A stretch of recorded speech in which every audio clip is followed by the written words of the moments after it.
As you may know, the board of the central bank today reduced the refinancing rate to 7%. We will now ask Mr. Galstyan to present the statement, and then you will have the chance to ask questions. Thank you. At its meeting today, the board of Central Bank of Armenia on the 10th of December decided to decrease the key policy rate, refinancing rate, by 0.25 percentage points, setting it at 7%. The board agrees that a lower refinancing rate is necessary to continue to meet its price stability objective of ensuring an inflation rate of 4% over the medium term. Annual CPI inflation has continued to remain below the target registered at 1.4% in November 2024. Core inflation has also remained at low levels at 0.6% year-over-year in October. In Q4 2024, risks of slowing economic growth globally and in key trading partner countries of Armenia continue to persist. Global inflation continues to slow, however, sticky prices in key trading partner economies continue to remain relatively elevated. Persistent geopolitical uncertainties as well as growing tensions in international trade relations continue to create risks for future growth in global commodity prices and potential disruptions in global supply chains. At the same time, in key trade partner countries, particularly in the United States, remain tight despite some recent labor market conditions remaining tight, despite some recent easing. Conversely, uncertainty about the scale of impacts of fiscal policy and aggregate demand conditions in the U.S. as well as long-term interest rates have significantly risen. In this context, advanced economy central banks will be expected to continue to gradually ease policy rates in the near term, while still maintaining a relatively tighter stance.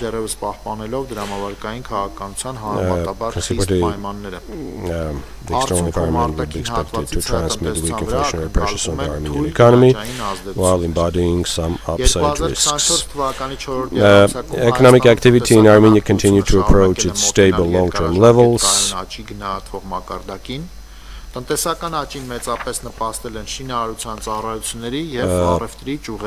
Growth in economic activity has largely been driven by construction services and trade. These dynamics continue to be impacted by certain short-term factors, posing significant uncertainty with respect to the sustainability of economic growth and its long-term outlook, as well as the future trajectory of domestic demand and consumption conditions. In this context, external demand for domestic services continues to be adjusted. Labor market conditions continue to somewhat cool amid these conditions, as reflected in stabilizing wage growth, non-traded sticky price inflation and inflation expectations. At the same time, risks for additional demand pressures stemming from fiscal policy persist. In order to manage possible risks stemming from conditions of high uncertainty, the board considers multiple scenarios during its deliberations. On the one hand, the board discussed scenarios where possible underlying developments would require a higher path for the policy rate relative to current market expectations.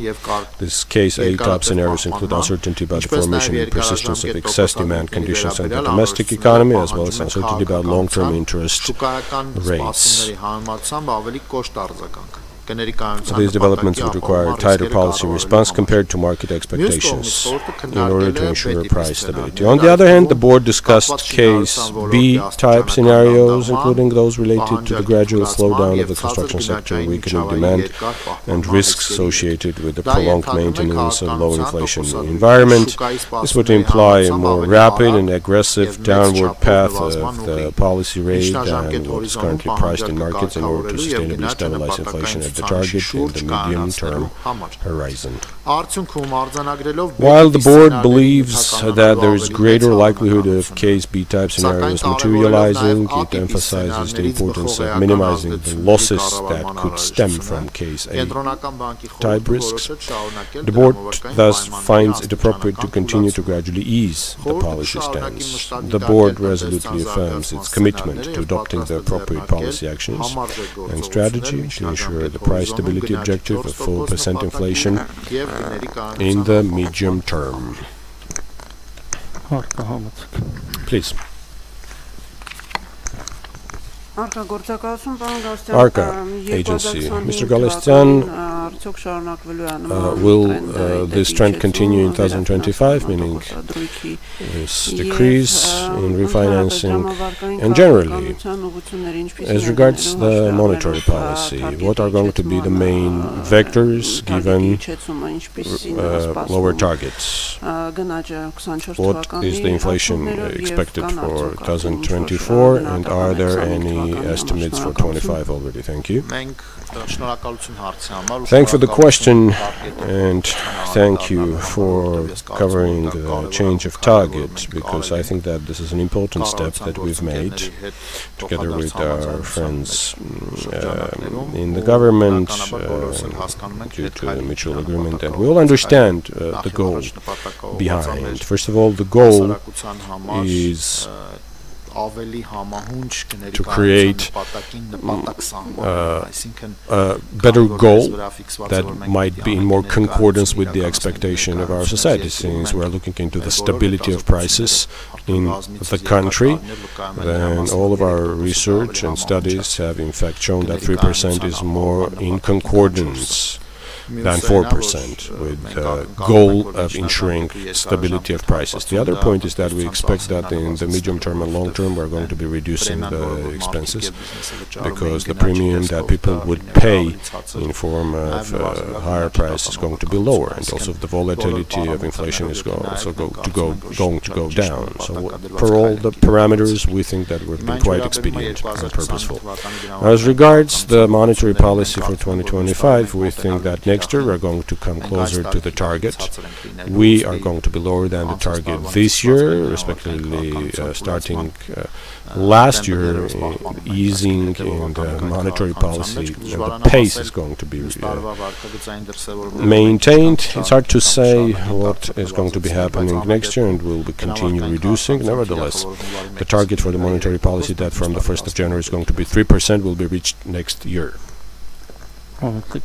Please. Sputnik. Thank you. Well, natural inflation is significantly lower than the general, obviously. What would be the inferences? Or have you made any, in fact? Well, the natural inflation, since this is the 10th of December, and we don't have the result for November, so that we're capable of presenting it for November. They're not quite comparable, I should say, meaning the headline, meaning the inflation is per November, and the natural is still for October. So there's a month of lag that might significantly change the picture, and we might see later than the natural and the real are coming closer. As for the figures in November, the leap was mostly for the vegetable, yes, 22% increase in prices for vegetables. That has resulted in the seasonal adjustment, meaning through the year we expected there would be certain adjustments for the prices of the vegetables. It happened in November. We will have the breakdown, we'll do the calculation and do the publication and see what the dynamic is.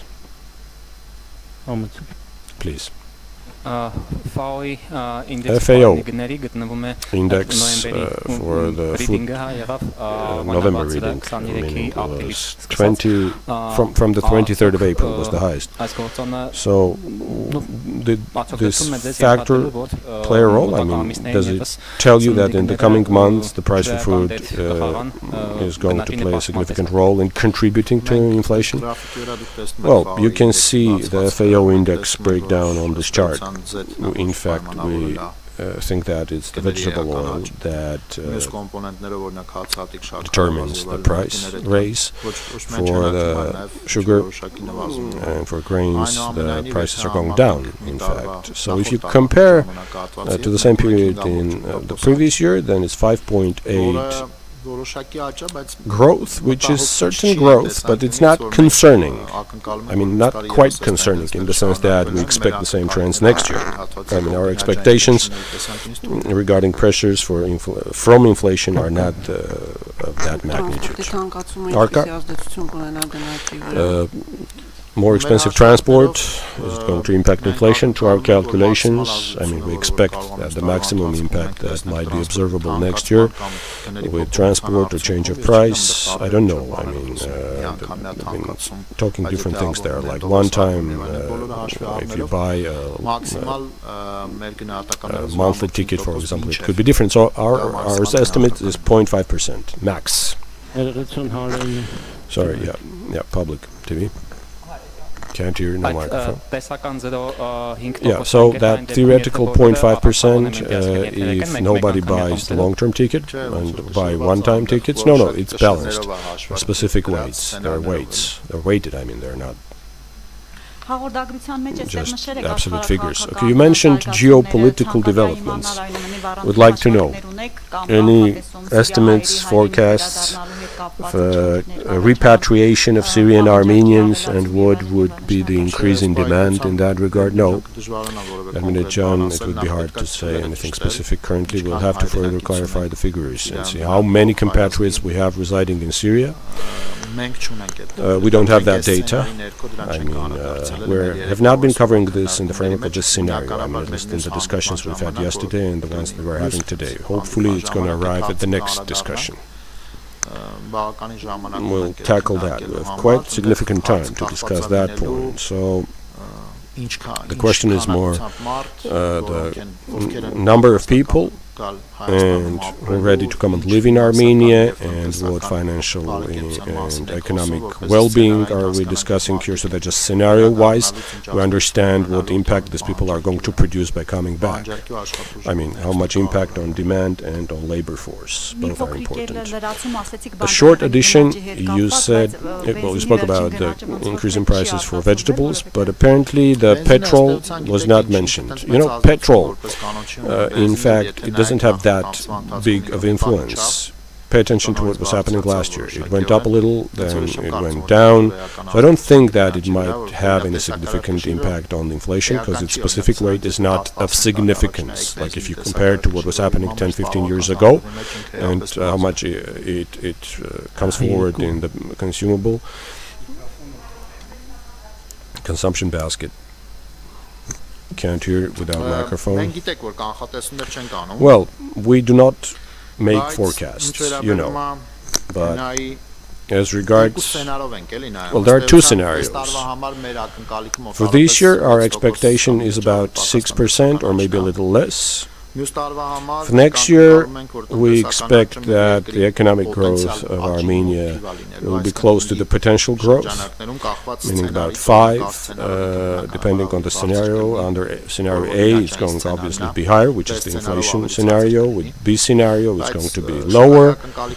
But the market expectations, well, I mean, in one figure, they're going to be close to the potential growth, which is about 5%. So we're going to have solid growth. 25. Arca? Mr. Galstyan, what would be your assessment of the banking system in 2024? Any statistics already? How much profit have they had for the year? And any new transactions expected? Any new deals expected in the banking sector? And if next year, then are they prepared? Are they going on? And what's the work done currently? What are the perspectives for the development of the capital market, given there are many investors, EBRD and the Asian Development Bank, they have definitely manifested their capacity and desire to invest in Armenia.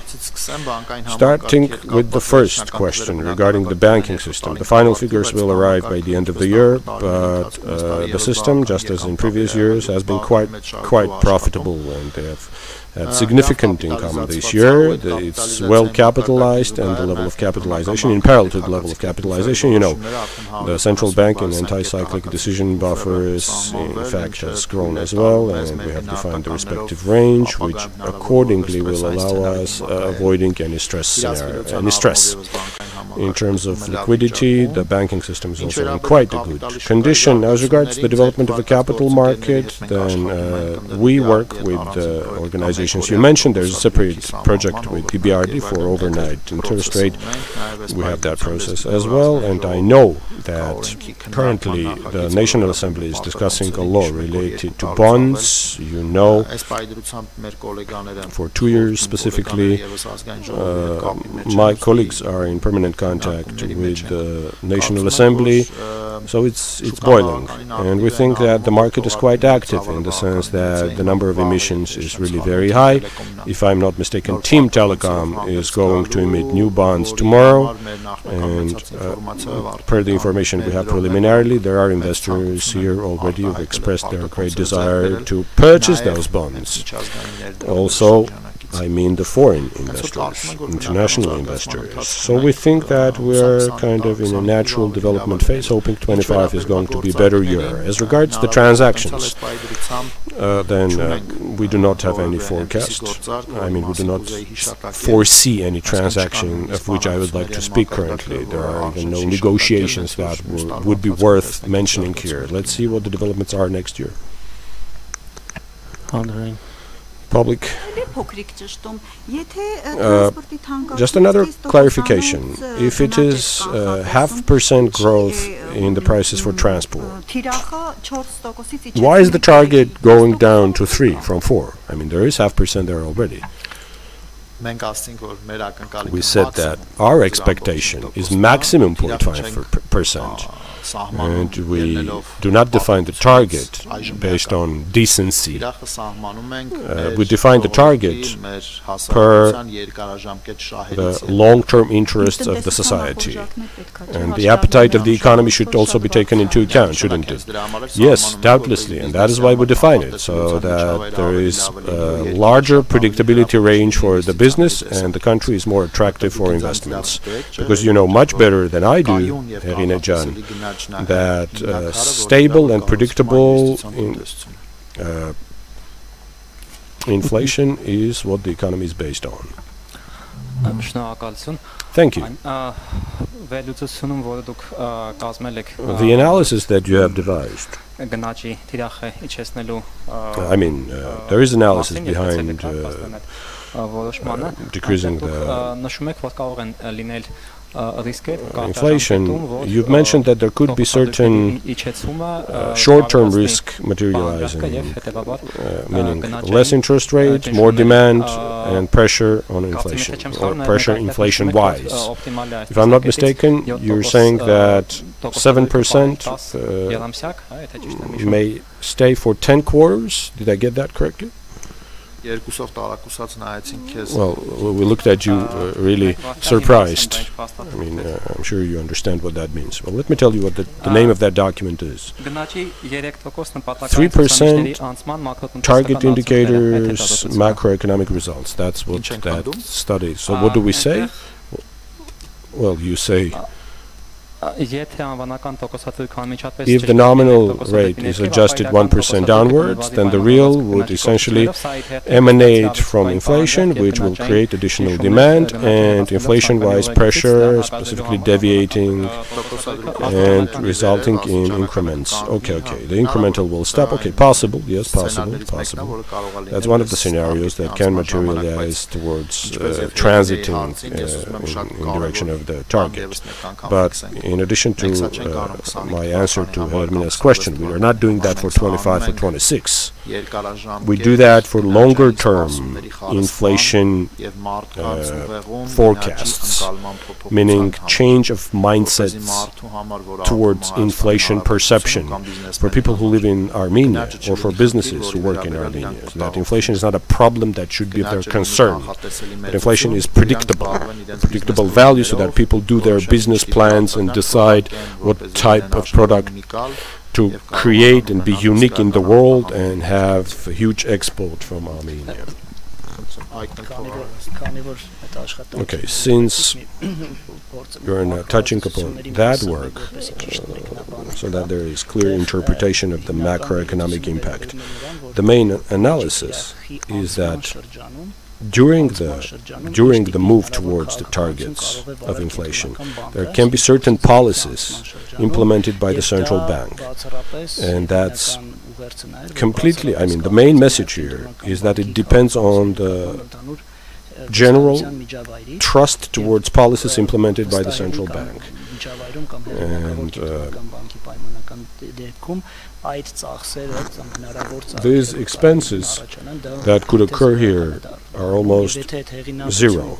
And if that authority is weaker, then the central bank will simply have to do something to send that signal, so that 3% is the target. But we're sure that the economic situation today is that the economy is close to balance, and we are stably anchored, and monetary policy is close to neutral. We are sure that this situation, I mean, that's what we have been discussing, all the possible scenarios, depending on the situation. There's just one part I misunderstood, I'm sorry. Inflation emission, in fact, becoming harder among the privates if the credibility is lower. That might result in lower percentage. Why should it? I mean, they expect less income, respectively they emit less? Is that the point? No. I said that it depends completely on the credibility of the central bank, trust towards the statements made by the central bank. If the central bank says that 3% is the target,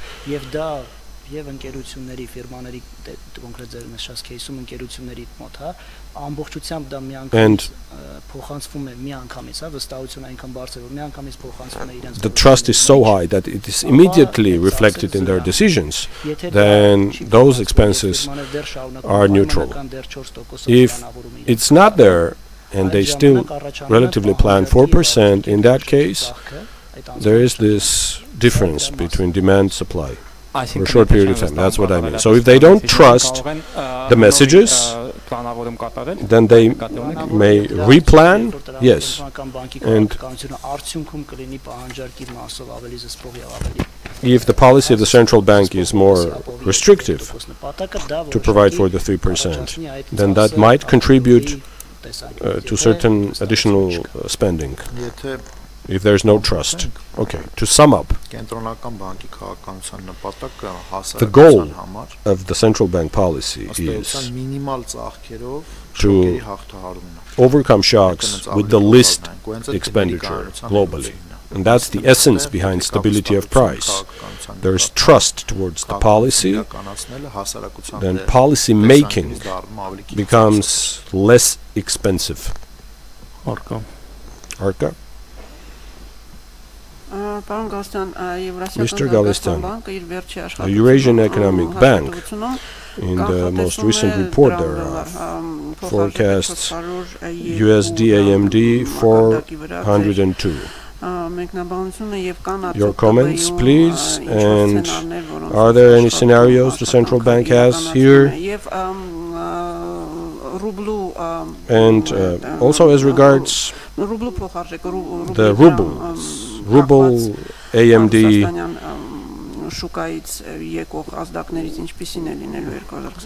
currency rates and signals from Russian Federation. Okay. Well, I think I should refrain from any forecasts related to currency rates. However, the advantage that some countries have the lavishness of allowing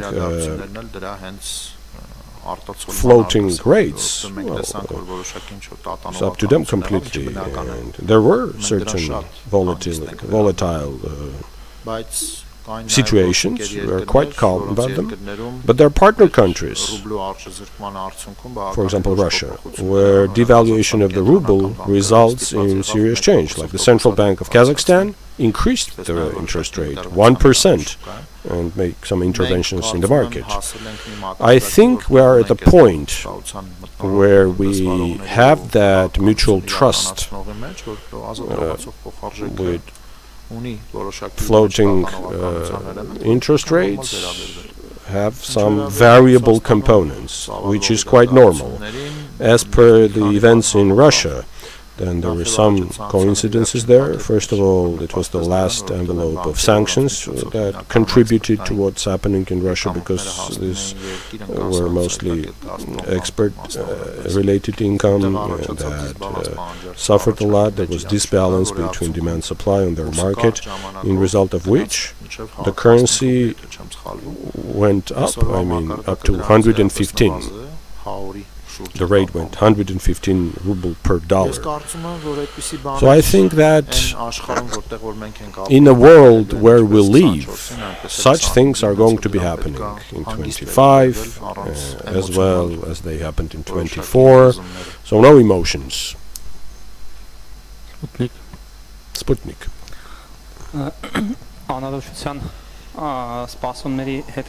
As regards uncertainties and expectations, we've been seeing that foreign currency loans have been growing. January 2022, 277 million. In October 24, I'm sorry, yes, January 24, 277, October 380 billion. Can this be considered as uncertainty perception in businesses? There can be several factors. Apart from the uncertainty that you mentioned, I don't know what specific weight it has, there are certain capital flows there. It's not for investment programs, but for some mobility, in the current difficult world. They try to become mediators, cover those functions. That could be the reason. So versions are numerous. I would not like to go into that micro level to discuss the issue. For us, it's very important so that that money that appears in the bank liability converts into equal level of risk asset, so that there is no maturity gap that might produce uncertainties or create risks for the system. So I think that the system quite reasonably manages these risks, and we've been following that. I don't see any problems there.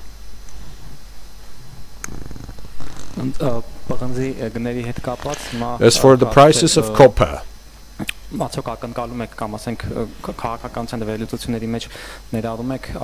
have you been covering that in your analysis? Meaning any expectations from the labor conference to take place in China? Any stimuli popping up from there and more demand for copper? Well, everything that we've been seeing in the Chinese economy, if I'm not mistaken, yesterday they reduced it to 0.1%, a step expected for quite a long period of time, which comes to assert of the fact that the Chinese, our Chinese colleagues and authorities of China have the opinion that the Chinese economy is going to slow down a little, and they might stimulate that a little. Let's see to what extent, and let's see whether in 2025 they might be capable of discussing the possibility of returning to the trajectory that we had. But the world transforms as well, meaning those discussions happening with this topic are quite concerning. You saw the steps of Chinese authorities against NVIDIA, and the mirror to that will be in the United States. US is going to bring up the tariff. Chinese are going to prohibit some products. So we might appear in a whirlpool of a large-scale economic war, which is not a good scenario for Armenia. We'll have to follow and see what happens. The response will be equivalent, obviously, per the situation. Arka? Mr. Galstyan, what about the crypto assets? In which stage are you? It has to be at the National Assembly. It's currently with the government.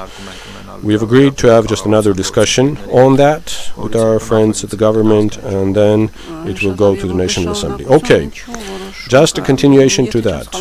If I'm not mistaken, it's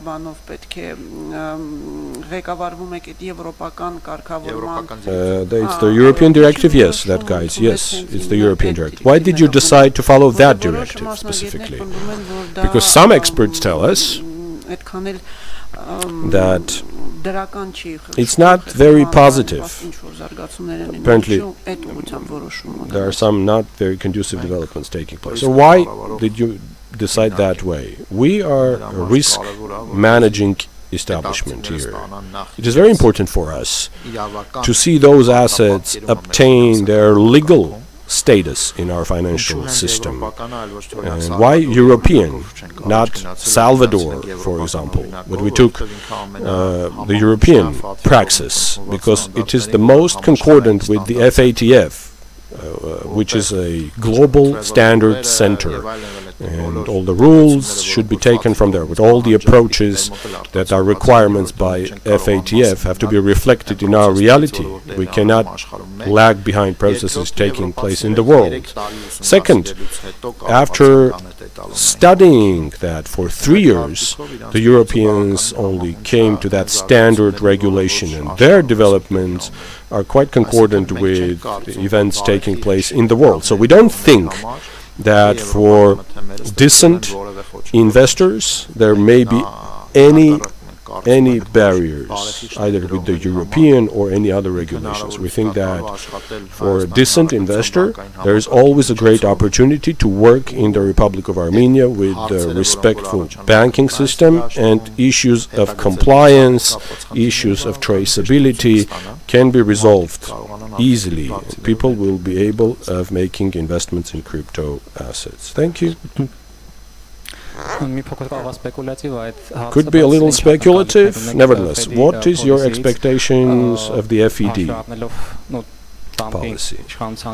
Even the return of Trump, because he came with the promises of reducing inflation, which may mean that the administration decides to reduce the interest. So I don't know. It's hard to. I understand it's hard to understand how much political pressure is going to be applied towards the FED. Nevertheless, what is your opinion? What could be the developments in this situation? It's multifaceted, in fact, because we have to start, well, since we don't know what's the policy Trump is going to hold, but at least we know what the statements have been in his electoral campaign. To my assessment and to many experts' assessment, it's going to be quite significant, meaning reducing the fiscal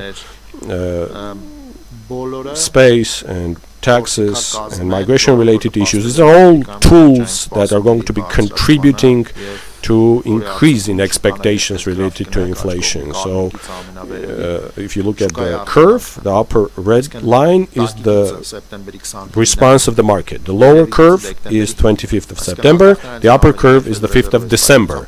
So despite the fact that the Federal Reserve is drawing down the interest rates, then the response of the market is not going to be the same. On the contrary, interest rates are going to go higher because there are issues with the fiscal stance, with the foreign debt, and these issues, they are going to be there. They're going to continue. Respectively, since the US economy is open economy and the number of players on the market is huge, then the players of the market have different opinions on certain issues compared to those the policymakers have, in result of which the market rates might be higher in a situation where the Fed Reserve drops the interest we were looking at the charts today, looking at the mortgage rates. They also plummeted up to 6%. So recently, they've been growing by 0.8% recently, specifically. So the FED draws down by 0.5%. Mortgage loans going up 0.8%, meaning 0.3% difference. So the market behavior will essentially depend on expectations in the longer term. That's what I'm saying. The target is not 25, 26. The target is farther than that. It's much longer than that. Does that mean that it will be harder to keep the relatively low interest rates in Armenia? Well, the neutral one for the United States is a global benchmark, in fact. If we expect that there will be higher interests on the market, it will be translated into all respective interest rates in the world, and our life is not going to be easier for sure. And as regards the economic growth, if I'm getting this correctly, neither in A or B scenarios there is no forecast that the economy might grow higher than the fundamentals. What's the probability of that? A-type scenarios are exactly about that. That our economy should emanate from the additional demand and grow higher than the potential. In results, our interest rate should not go down. Those are the red and the blue curves, but we will have to put them higher because the economy will be fed by additional demand due to external or internal demand, both in fact, but mostly internal. Okay, so no external considered anymore, less probability, because we don't see developments that we had been seeing in the previous 2 years or 3 years, 24, 23. Despite, well, everything is possible. Everything is possible in a world where we all live. Yes. No other questions apparently. Thank you very much.